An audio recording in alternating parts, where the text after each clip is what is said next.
On है। अब आगे देखिएगा हमारा टॉपिक क्या है।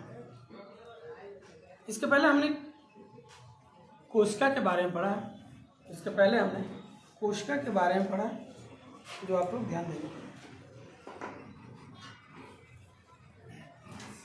कोशिकाएं मुख्य रूप से दो प्रकार की होती हैं, ध्यान दीजिएगा। कोशिकाएं मुख्य रूप से दो प्रकार की होती हैं।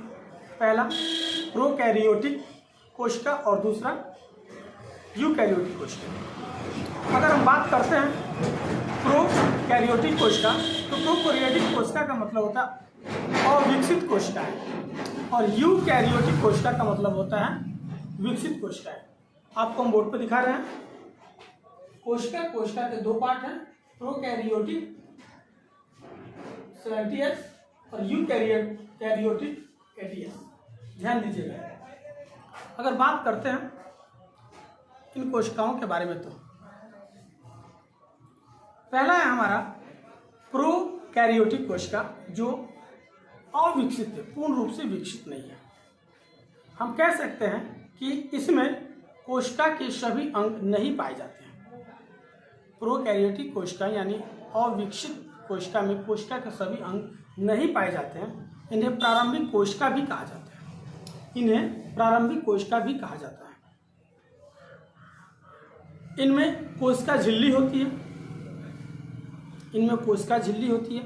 इसमें राइबोसोम 70S पाए जाते हैं तथा शेष अंगों का अभाव देखा जाता है।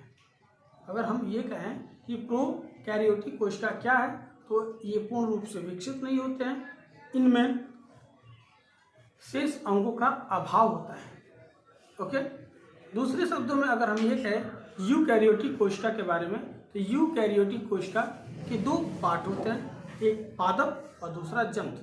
पादप का मतलब पेड़ पौधे, फल फूल, फसल, और दूसरा जंतु यानी जानवर, मनुष्य, सभी।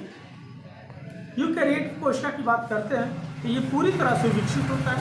यूकैरियोटिक कोशिका पूरी तरह से विकसित होता है। इनमें कोशिका के सभी अंग पाए जाते हैं। इस बात को ठीक से नोट करिए। और इसमें राइबोसोम 80S भी पाया जाता है। यूकैरियोटिक कोशिका की अगर बात करते हैं तो इसमें राइबोसोम 80S भी पाया जाता है। आप लोग ठीक से नोट करिए।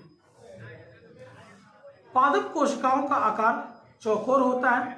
इनके अंदर का सबसे बड़ा अंग प्लास्टिड होता है।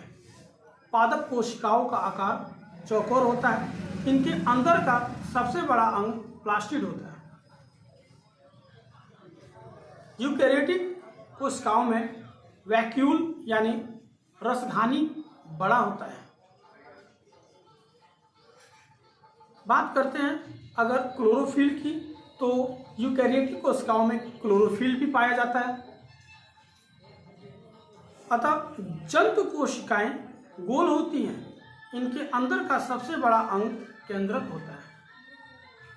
यूकैरियोटिक कोशिका में जंतु कोशिकाएं गोल होती हैं और इनके अंदर का सबसे बड़ा अंग केंद्रक होता है। ओके, अब इसमें आप लोगों को कोई डाउट नहीं होना चाहिए। कम से कम शब्दों में इन दोनों टॉपिक को, यानी कोशिका के दो पार्ट हैं, प्रोकैरियोटिक और यूकैरियोटिक, इन दोनों पार्ट को ठीक से डिसाइड किया गया है। और आप लोग अगर चाहें तो कम से कम शब्दों में ठीक से लिख सकते हैं। थोड़ा सा आप लोगों की स्पीड कम है, लेकिन आप लोग अपना स्पीड अगर बना लेंगे तो ठीक रहेगा। ओके, ठीक है, नोट कर लीजिए।